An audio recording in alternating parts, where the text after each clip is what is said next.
Hey, good people. Are you having a wonderful day? Welcome to Peep Game TV Presents Live at 5. I'm your man SRD. And as usual, our mission and our intentions is to uplift fallen humanity, starting with one person, one family, one neighborhood, one city, one state at a time. Hope you all having a pretty nice day or a wonderful day. Hope everything is going well for you guys.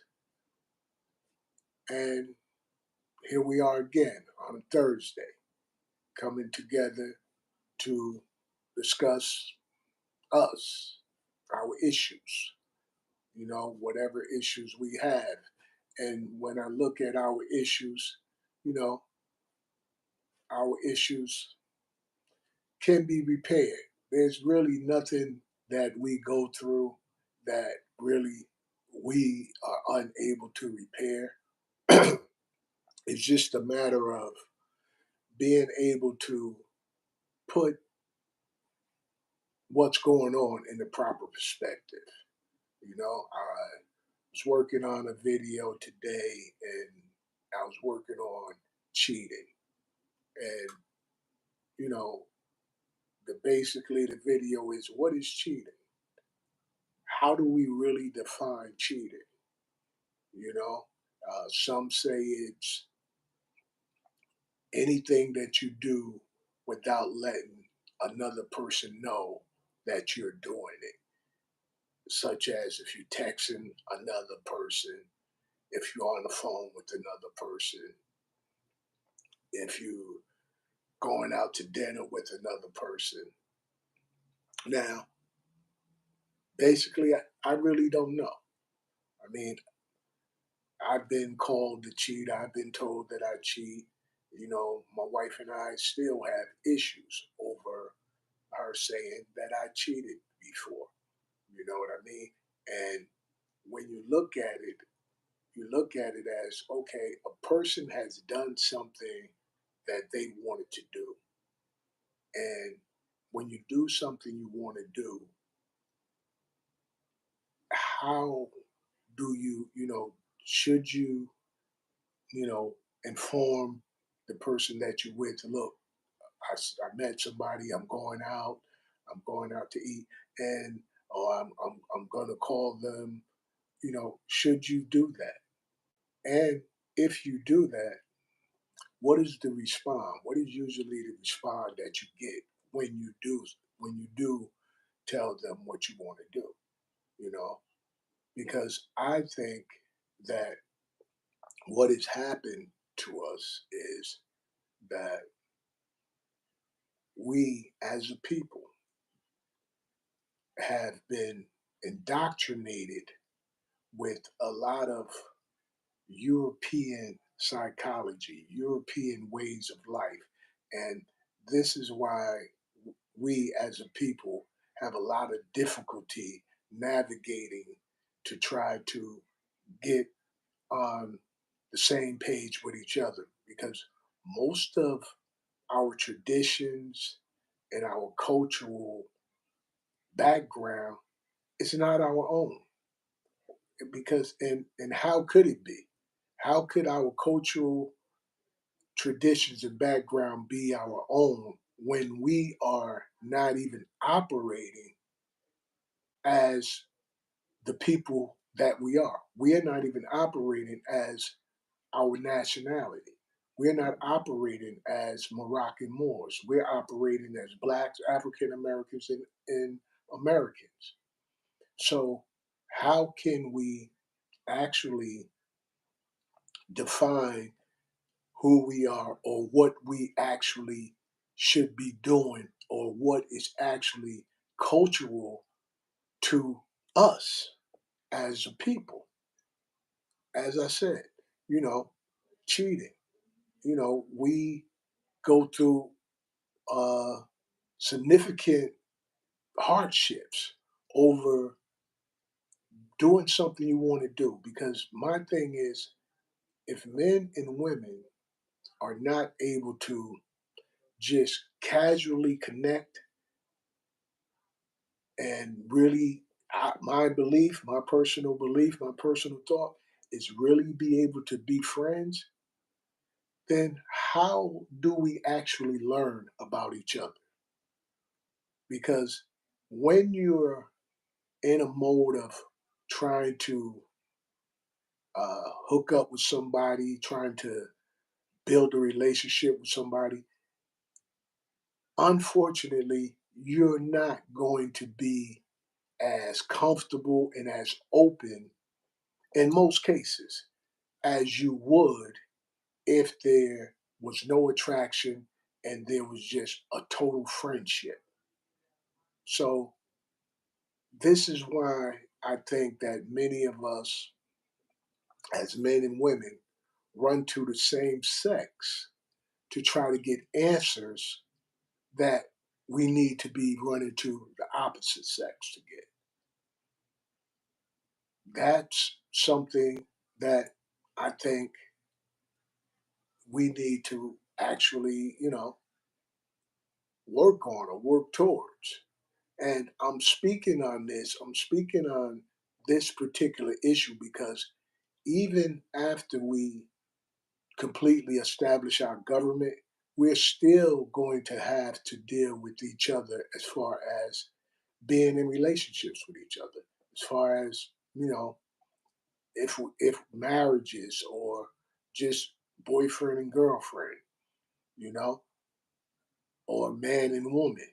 And I've seen and I've experienced the backlash of somebody feeling like you did them wrong because you decided to talk on the phone to somebody else, be with somebody else, and those individuals are angry. It builds up resentment, and that is something that, how do we fix that? How do we actually fix something when it's an issue that has broken up families? It's an issue that has gotten people murdered. So we need to really talk about it more than we do because we don't talk about it enough to try to come up with significant answers on how we need to attack it as a people. Because, okay, let's look at it like this. For the most part, when it comes to us as a people,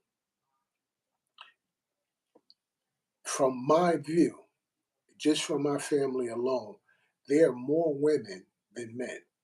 Now, let's talk about incarceration and talk about men that don't even want to be with women. Let's even talk about that. So where does that leave the remainder of the women? Where does that leave the women? So let's say it's 7 women to 1 man. And if it's 7 women to 1 man, how do we make sure all women are being taken care of in our community? How do we make sure that happens? You know, how do we make sure that happens? Because we as a people, I see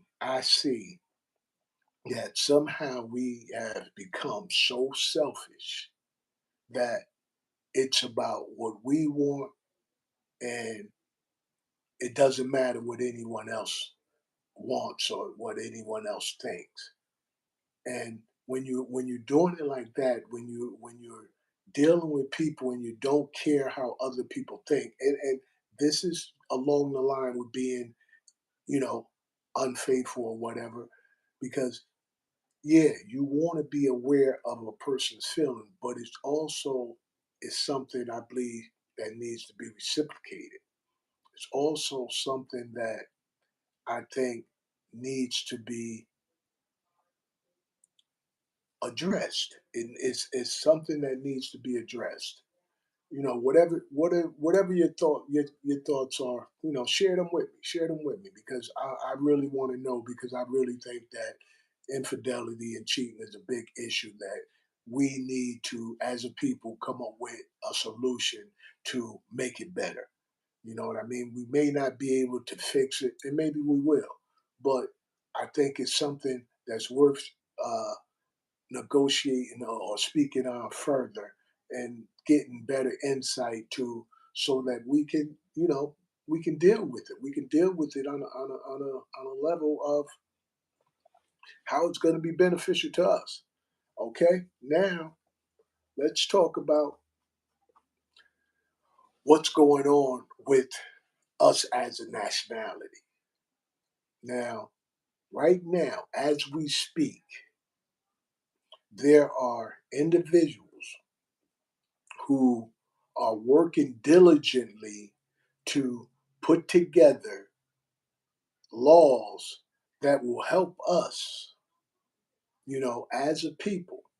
And as I may have mentioned on other occasions, that we have now 7 Moroccan states. The goal is to get 50 Moroccan states, and then it make it the Moroccan states within the Moroccan Empire. And in order for that to happen, we're going to need other people like yourselves to assist with that journey. We're going to need your help to actually start working on your state, to work on the state and find out whether your state is a Moroccan state. And if not, make it a Moroccan state. Why? Because it's the right thing to do for us. It's the right thing to do for our ancestors. Like, you know, I get so tired of hearing us talk about slavery and what the master did to us as slaves. I get so tired of hearing about that. Hey, what's up? What's going on? You know what I mean? I get so tired of hearing us talk about that, because at the end of the day, we as a people, I'm pretty good. I'm pretty good. I'm pretty good. You know, as a people, we need to think about what were we and what was our ancestors prior to slavery ever coming into existence. Because North Carolina, I'm Jersey. I'm from Jersey right now. I'm in North Carolina. I'm speaking to you right now from North Carolina. So getting back to that, and when it comes to speaking about that, it's like, okay, that's one part that just about every nationality went through. So our true question is, what were our people prior to that?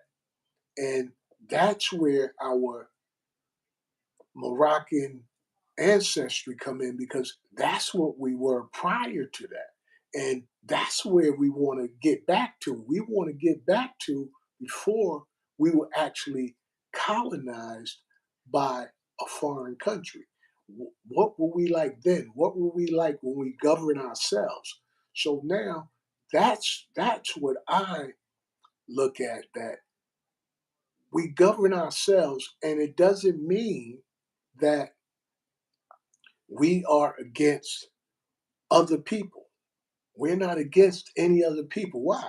Because every other people govern themselves. So we're not doing anything wrong to want to govern ourselves, to want to own our own land, and to be the govern governors of our own land, to be able to write laws for our own people, and to be able to deal with those who make laws now on an equal basis. Because if we're dealing with them on an equal basis, if every other nationality has a state and a constitution and a country that they tie to, that's what we're missing. As a people, we're missing that.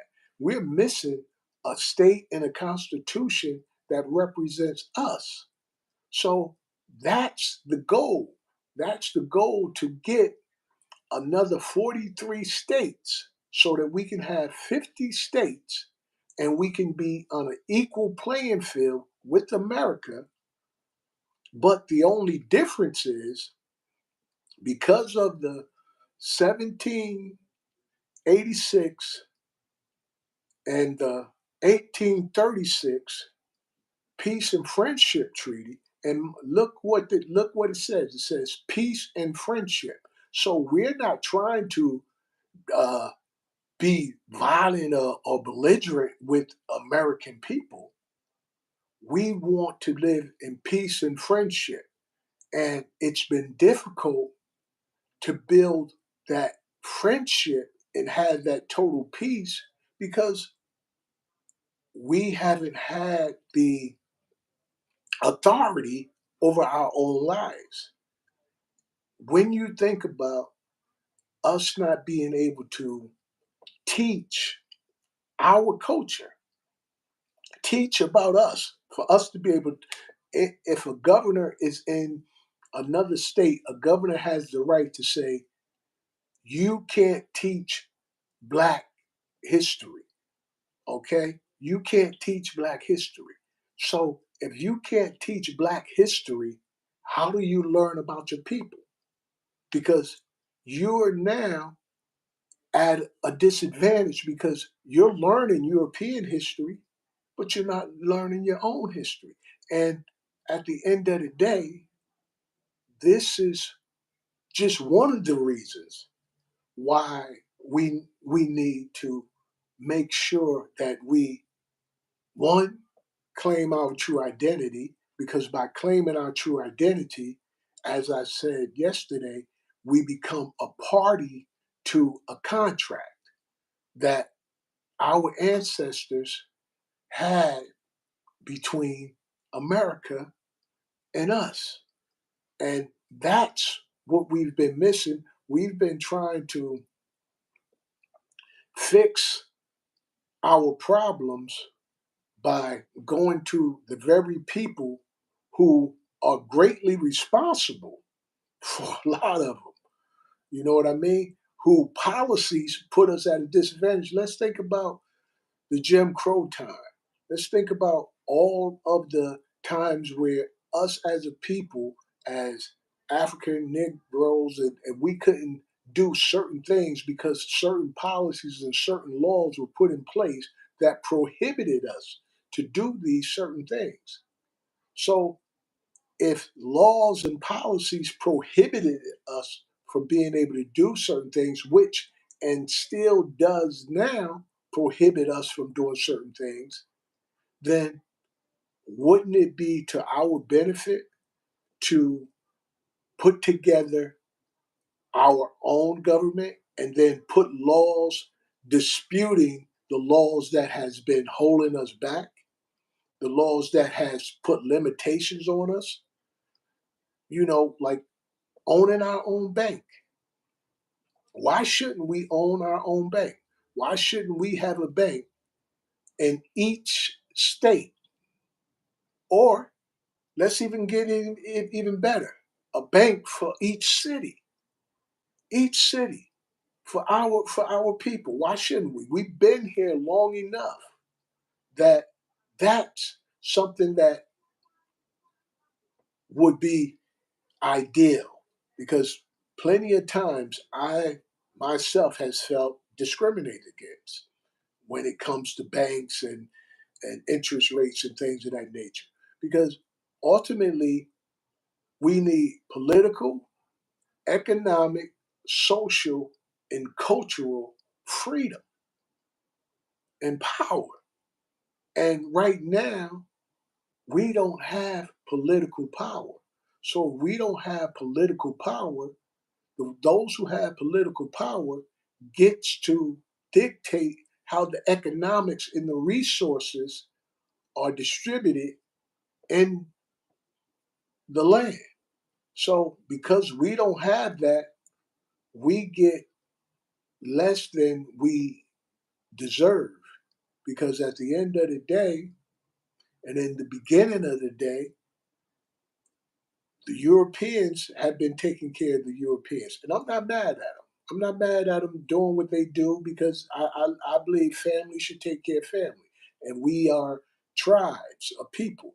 We have different tribes of people. So, and if they want to take care of their people, that's all well and good. However, it's time for us to take care of us. When it comes to taking care of us, our way out is what? Establishing those other 43 states. And in order to establish the other 43 states, it's going to take some sacrifice on those who believe that they can be city officials or officials because we need our own government officials so that we don't have to rely on the United States government officials to do what we need done for us. After all, we're grown. We're grown people. So we need to be grown and be able to be self independent, and have self determination, and be determined to be equal with every other nation that's around the world. And up until now, we haven't been equal. We have been trying to get equal rights, but we haven't had equal standing. The equal standing is how do you get equal rights without having a constitution that represents you, a constitution that identifies you and identify the land that you belong to. See, this is what we wasn't learning in school. This is what they weren't teaching us in school. But when you think about it, why would they? Why would they teach us how to be free of colonialism? Why would they teach us that when America stands to gain more off of us by us being in submission to the United States government and the American traditions? And I don't hate America. Yeah, I dislike a lot of things that America does, and I've come to the realization that it's not about, black or white. It's about wrong and right. And what's wrong is us being submissive to another group of people that don't have our best interests at heart. That's wrong. And they're not going to have our best interests at heart because it doesn't benefit them to have our best interests at heart. It benefits them to keep us at a disadvantage, keep us in a needy position where we need America and its government so that we won't be able to rise up and be equal with them or rise up and be above them. Because the Peace and Friendship Treaty and other treaties puts us in a superior position. The America would be in the inferior position under the Friendship and Peace Treaty because we were the dominant one. America became America because Moroccans recognized America inside of the Moroccan Empire. See, what many of us don't know is the land that we call America resides inside of the Moroccan Empire. This is what many of us don't know. Many of us think we're living in America, but we're actually living in the Moroccan Empire. So, this is why it's so significant for us to acknowledge that we are Moroccan because then we become the true heirs of the land. We become the owners of the land. We become the superiors of the land. Whereas right now, as Americans, America has the power because they say this is their land. And as long as we are Americans in America, then America has the power over us. And no marching or no voting is going to take care of that. It's not going to fix it. If it could, it would have. So that's not going to fix it. What's going to fix it is what we're speaking about now, and that's reestablishing those other 43 states so we can have the total of 50 states so that we can be able to maneuver on an equal basis and however also be in a superior position because we are Moroccans. We are Moroccan Moors. We are tied to our land and we are now reclaiming our land. We are reclaiming our land and our identity. And we're doing that through our constitution, our own constitution that recognizes Morocco and the Moroccan Empire and the Moroccan people, the Moroccan Moors people. No, I'm not talking about Morocco, the kingdom of Morocco in Africa. I'm not talking about that. I'm talking about us here and the empire, even though in Morocco, it's a part of our empire, but it's still considered the kingdom of Morocco. So it's time for us to start living our true life. It's time for us to become the people that we were chosen to be, the people that we were destined to be, and stop being the people who have our hat in our hand waiting for somebody to drop a coin in it. We no longer have to be those people because now that we've been exposed to the truth, the only thing stopping us is being able to get a clear understanding of what peace treaties are, what international law and policies, and being able to understand that and being able to utilize that for the benefit of us all.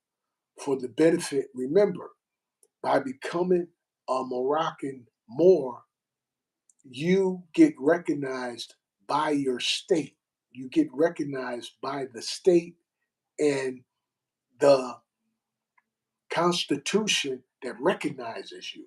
That's what makes you a Moroccan Moor. And then, as that, we began to transform out of the blackness, out of the African Americanness. We began to now recreate what was taken, recreate our culture, our tradition, our economics, our social well being, our political status. But it starts with establishing our political status first. That's where it starts at. It starts with that. So this is why I hammer us acknowledging that we are Moroccan Moors. I hammer that in because that's how we are recognized in law, in international law. That's our recognition. And that's what America knows us as, but it keeps playing games on us. And now we got to peep the game because it's gaming us. They're gaming us. America is gaming us. The United States government is gaming us and they've been gaming us for all of these years. And that's our time. I thank you all and get some time, make some time to go check out the AMPAC study sessions. Please make some time to do that. YouTube, it's on YouTube. Make some time so that you can really, you know, get a clear understanding of what we are capable of and who we really are. Until the next time, I wish you love, peace, and prosperity. And show love the way you want to receive love. Peace.